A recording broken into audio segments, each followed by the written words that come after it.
Дивись, який я великий і задок. Опа. Давайте дивитися. Пути. Давай. Зараз тут. А покажи, як вийшло.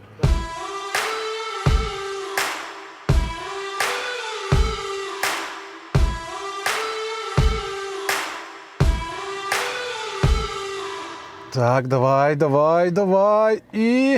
І пас. Є, і удар! І гол! Є! Що? Треба йти знімати відосики? Блін, та добре, пішли. Що робити? Сьогодні в нас на огляді, як ви вже зрозуміли, автомобіль, до якого можна підключити PlayStation і пограти свою улюблену гру на задньому, шикарнючому, комфортабельному ряді сидінь.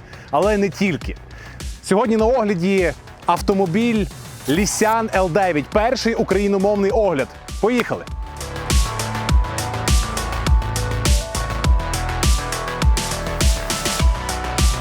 Ви, напевно, неодноразово чули та бачили відеоогляди цього гібридного гіганта Lysian L9. Так ще й в нас сьогодні він в максимальній комплектації Ультра. Адже цей автомобіль дійсно може здивувати і дійсно дарує незабутні емоції від якості виконання, від тих фішок, які тут є. 3 екрани, масажі на усіх сидіннях, дуже багато додаткових фіч, яких немає у інших електромобілях. Я б навіть сказав, знаєте, що цей автомобіль оснащений тими рішеннями, які хотіли реалізувати інші автовиробники, в них не вдалося, а в Lysian точно вдалося. Це автомобіль, який точно може позмагатися з BMW X7 та Mercedes GLS.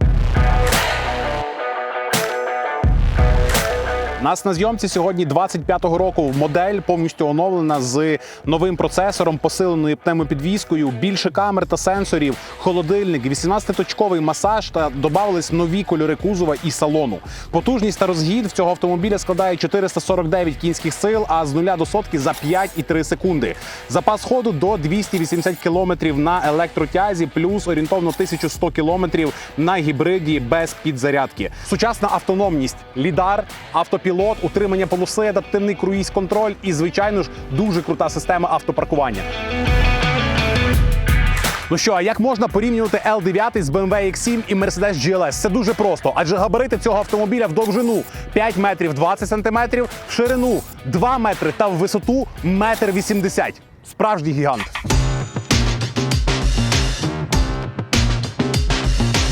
А під капотом L9 вже немає ніші для зберігання, тому що це в нас гібрид. І правильно, тут стоїть 1,5-літровий ДВЗ-двигун внутрішнього згорання, тобто бензиновий, який безпосередньо працює в ролі генератора та живить електробатарею, яка вже живить своєю чергою 2 електродвигуни. Тут повний привід з сумарною потужністю 449 кінських сил. Батарея на 52 кВт-години дає запас ходу заявлений 260-280 км. Я скажу відверто, поїздивши по місту на цій машинці і побачивши розхід в 20 кВт-годин, зрозумів, що вона спокійно зможе проїхати 200 плюс кілометрів. GBT-AC на повільну зарядку на одну фазу і GBT-DC на швидкісну зарядку. Оскільки це гібрид, звичайно ж тут у нас з'являється горловина для того, щоб заливати бенз. 95-й. До речі, бак тут, здається, на 80 літрів. Щоб ви розуміли, сумарно вона може подолати на електриці і бензині орієнтовно 1100-1200 кілометрів. На дальнічок можна валити в Європу точно. Чуєш, давно не чув такого запашку бензи класного. Ви лише погляньте на ці величезні, шикарнючі диски. Виглядають вони дійсно преміально. І резина до них відповідна. Michelin Pilot Sport 4. Ще й таким велюрчиком покрито. А розмір 265/45, вони, до речі, одноширокі R21. Думаю, цими колесами можна далеко заїхати. Це точно найбільший автомобіль, який в нас був до сьогоднішнього дня на огляді. І відверто вам скажу, компанія Lysian, як на мене, вдало попрацювала над тим, щоб об'єднати всі елементи кузова в єдиний суцільний силует, який дійсно виділяється на дорогах. Особливо передня монофара повністю на всю передню частину автомобіля, яка так само поєднується з задньою шикарною оптикою, яка виглядає просто надзвичайно шикарно, особливо в вечірній час. І ви лише погляньте на цей неймовірний колір, який точно додає ексклюзивності цьому автомобілю. Називається він, до речі, Deep Green, а загалом доступних кольорів є 6. До речі, більше інформації про кольори цього автомобіля, його комплектацію, специфікацію та технічні характеристики ви, звісно ж, можете переглянути на нашому сайті. Посилання під відео, переходьте. Слухайте, і забув, до речі, звернути увагу на пневмопідвіску. Звичайно ж, вона тут пневматична, надзвичайно якісно пропрацьована, особливо в рестайловій версії, тому що вони забрали додаткові крени, які були в попередній версії, і регулюється вона по висоті від 18, точніше від 176 мм до майже 22 см. І пам'ятаєте, я говорив на початку відео про те, що це автомобіль, в якому вдалося реалізувати багато того, чого не змогли до кінця правильно реалізувати інші автовиробники. Подивіться, наскільки швидко змінюється висота пневмопідвіски від найнижчого до найвищого положення. Мені здається, що жоден автомобіль не може показати таких результатів. І що, продовження рубрики «Що вдалося в Лісяну, чого не вдалося в інших». Привіт, Mercedes EQE SUV зі своїм порогом. Дивіться, друзі, як має виглядати поріг в SUV-шці. Ну це шикарно. І причому, що він дійсно штивний, витримує мою вагу сотку, я думаю, що він і більше витримає. В нього реально ним зручно користуватися, залізти, вилізти з автомобіля. Тому цьому порогу точно великий лайк. А ти вже чув про такий телеграм-канал «Електра»? Там ми виставляємо дуже багато крутого та ексклюзивного контенту, який не показуємо більше в жодній соцмережі. Дійсно унікальні пропозиції по електро- та гібридних автомобілях, нових та вживаних, з усього світу.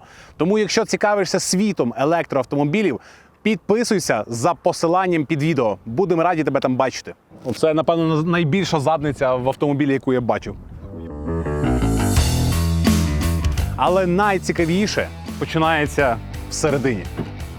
Давайте дивитися. Ой-ой-ой, ой-ой-ой, а що в нас тут всередині? Ай, чи ж PlayStation забули забрати. Давай його відключимо. А всередині в нас тут реальний бізнес-клас з крутим помаранчевим салоном, чи навіть такий, знаєте, світло-коричневий, з унікальними рішеннями по екранах, по розташуванню водійського екрану в кермі, ще й сенсорний. Уявляєте, сенсорний екран в кермі. Такого раніше я точно ніде не зустрічав. Відверто вам скажу, що виконання цього салону надзвичайно якісне. Шкіра напа обтягнута повністю всюди. На дверях, сидіння. Це вже попахує навіть не X7, це вже попахує якимось ренджом, якщо чесно. І відверто вам скажу, ця центральна консоль, вона надзвичайно комфортна, тому що коли ти сідаєш, ти прямо розкидаєшся, тут зручно, тут багато місця, зручний підлокітник, величезна ось тут ніша, в якій можна зберігати багато чого. Звичайно, є 2 підстаканнички, 2 швидкісні зарядки з вентиляцією. Досить рідко можна зустріти. І надзвичайно круті величезні екрани. 2 з них можна використовувати як окремі мультимедійні системи і навіть запускати YouTube. До речі, в цьому автомобілі взагалі без проблем можна встановити YouTube і дивитися його для пасажира навіть в дорозі.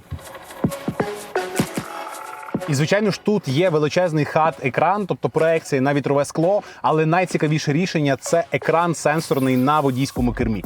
Ліворуч у нас відображається інформація про заряд батареї та залишок по бензину, і тут натискаємо кнопочку, можна перемикатися в 3 різних режими, навіть при тому, що це кермо велике, але для розміру такого автомобіля це досить комфортно. А ручка то яка? Подивіться, яка масивна ручка. Але в мене є питання по акустиці. Насправді не зрозуміло, чому в такому преміальному автомобілі не використовується преміальна акустика. Принаймні жодного логотипу на цих динаміках немає.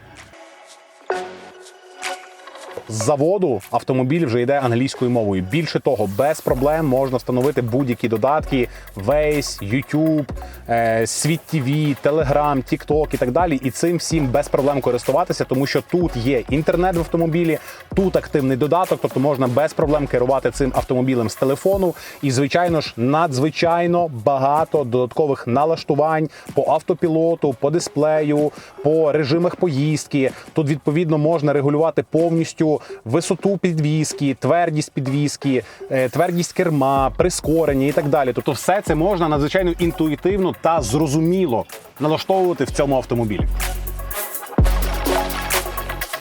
А другий екран, подивіться на нього, це ж повністю окрема мультимедійна система, в якій є теж встановлені додатки, а відповідно можна вмикати все те, чого хотів би собі окремо пасажир. Ну і звичайно ж вам буде цікаво почути інформацію по середньому розходу. Як бачите, від останньої зарядки проїхали 30 км, середній розхід 20,8 кВт. На такий величезний автомобіль це дуже круті показники. По бензину за останні 214 км розхід складає середній 8,4 літри, що теж дуже крутий показник. Ну а камери 360, погляньте на їхню якість. Звичайно ж, з 3D-моделюванням.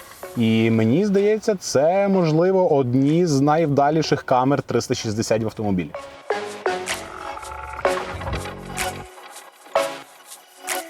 Тут можна повністю налаштовувати масаж переднього ряду, масаж другого ряду, який ми, до речі, покажемо зараз детальніше. І тут, відповідно, є окремо масаж задньої частини, activation, тобто активний масаж, розслаблення, масаж попи, масаж спінальний, такий, сякий, гарячі камні, активний, менш активний. Коротше, тут дуже багато програм масажу. Друзі, поки переглядаєте це відео, не забувайте про те, що в Україні триває війна. Тому для того, щоб чим пошвидше перемогти ворога і закінчити цю війну, не забувайте, будь ласка, донатити на ЗСУ. Ось тут буде QR-код, будь ласка, зіскануйте, долучіться до збору Стерненка на дрони і давайте чим пошвидше завершимо її. Слава Україні! Опа! А про задніх пасажирів ДД в Nissan L9. О, і навіть зразу масажик сам включився. До речі, тут стоять подвійні склопакети, як попереду, так і позаду. І шумоізоляція тут відверто абсолютно на топовому рівні. Але стільки фішок, скільки є тут, ну, точно не було ще в жодному автомобілі. Тому що, по-перше, тут є величезний екран регулювання клімат-контролем, підігріву та вентиляції обидвох задніх сидінь. І, звичайно ж, величезний холодильник. Не тільки з функцією охолодження, але й з функцією підігріву. Є, звичайно ж, дві 60-ваттні зарядки. Більше того, один з портів – це є функція для того, щоб передавати зображення от з того самого PlayStation, який на початку ми використовували для того, щоб пограти на цьому великому, ще третьому мультимедійному дисплеї. Забув сказати, тут ще ззаду є розеточка 220, від якої можна заживити той самий PlayStation. Ще з цікавих фіч, тут є ось такий столик, він, до речі, досить зручний, сюди спокійно можна поставити ноутбук, тому що він точно витримує класну вагу, і це точно буде зручно використовувати в дорозі. І, звичайно ж, є ще додаткова підставочка під ноги. Давайте зараз покажу, як це працює. Масажик, chill mode, PlayStation, і можна кайфувати.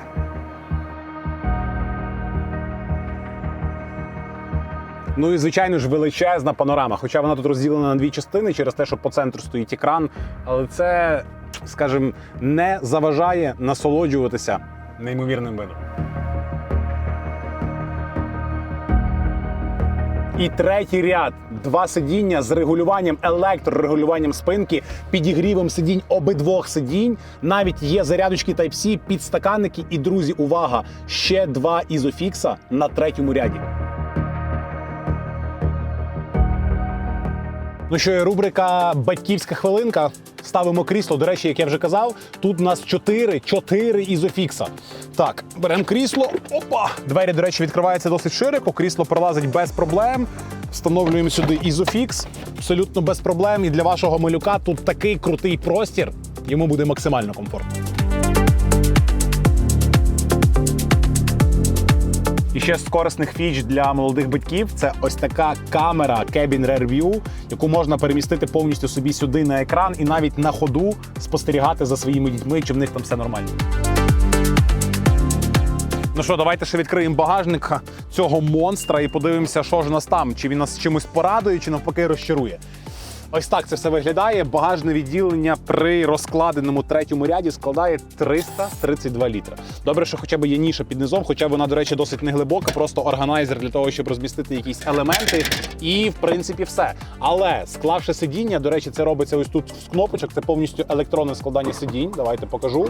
Ось так це працює. Зразу опускаються підголовники, складається сидіння. До речі, прикольна фіча, що навіть якщо другий ряд підсунути занадто близько, коли я складаю третій ряд, то другий ряд підсувається до попереду автоматично. І в такому ж вигляді у нас багажне відділення буде складати 1191 літр. І, до речі, можна скласти ще другий ряд, і є спеціальні матраси, тобто в цій машинці можна без проблем спати. Ну що, в нас тепер рубрика «Подорожник» і спробуємо завантажити всі ці валізи.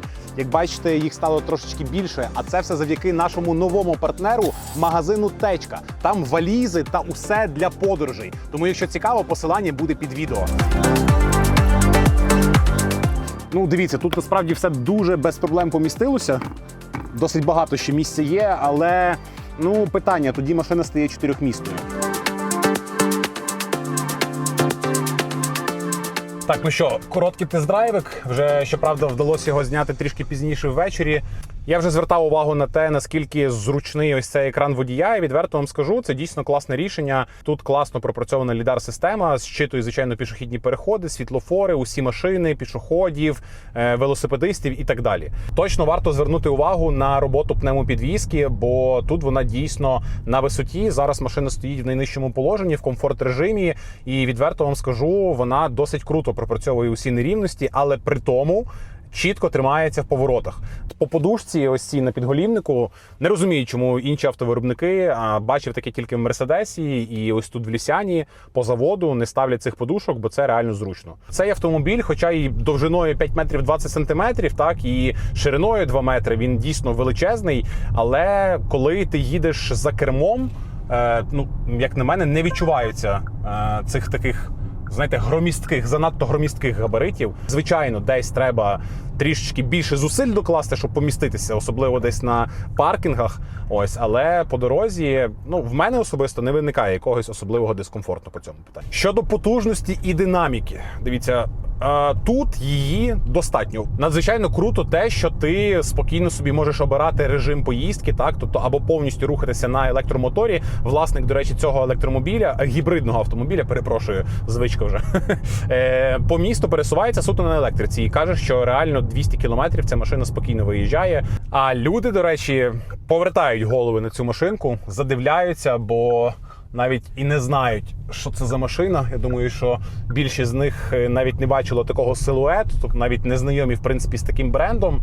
Що ще цікаво, це те, що коли ти перемикаєш повністю все в спорт-режим, тобто кермо, підвіску, акселератор, вона дійсно стає інакшою. Кермо стає максимально твердим, прискорення стає різкішим, хоча навіть і на комфорті вона прискорюється досить динамічно. Я думаю, що поїздка до Києва на такій машинці взагалі не принесе жодного дискомфорту. Li L9 Ultra – це не просто повнорозмірний гібридний SUV, а справжній лайнер для комфортних поїздок для усієї родини. Комфорт бізнес-класу, топові технології, великий запас ходу завдяки гібридній установці, усе, щоб кожна поїздка була максимально комфортною. Ну і давайте перейдемо до 3 плюсів. Першим плюсом однозначно варто виділити надзвичайний запас ходу, адже електроустановка нам дає запас ходу орієнтовно 250 км, але завдяки бензиновій установці він може бути збільшений до 1100-1200 км. Це надзвичайно. Другим плюсом точно варто виділити продуманий простір та комфортний 6-місний салон з 3 екранами для кожного пасажира, свій кінотеатр. Третім плюсом варто виділити підвіску та керованість, адже пневмопідвізка дозволяє регулювати кліренс по висоті, а завдяки оновленій технології зменшений крен, що дає кращу керованість навіть такому величезному SUV. По мінусах точно варто виділити малуватий розмір багажника позаду при розкладеному 3-му ряді і відсутність хоча б якогось багажного відділення навіть для зарядки попереду, бо тут розташований мотор. Другим мінусом варто виділити величезні габарити. З однієї сторони це якби плюс, бо великий простір, але маневрувати в тісних паркінгах, а тим більше у Львові, трошечки проблематично. Ну і третім мінусом я би виділив відгук від власника. Мінусом є те, що усі 3 екрани об'єднані в одну аудіосистему. Тобто, коли включається задній екран або боковий екран переднього пасажира, то це все звучить на загальних динаміках. І шкода, що Лісяну не вдалося це виокремити. Хоча в новіших прошивках, можливо, вони це виправлять. Ціна в комплектації Pro стартує від $76 тисяч в Україні вже під ключ. Звичайно ж, не забувайте, що в цю ціну врахована і розмитнення, тобто ПДВ і мито, бо це гібридний автомобіль. А топова комплектація Ультра, яка на сьогодні є на огляді, вартує $79 600. Ну що, з нас крутий ексклюзивний огляд Лісяну L9, а з вас лайк, підписка на наш YouTube канал, коментар під цим відео для того, щоб залишатися з нами на зв'язку, бо скоро буде ще багато цікавого україномовного контенту про електромобілі. До зустрічі!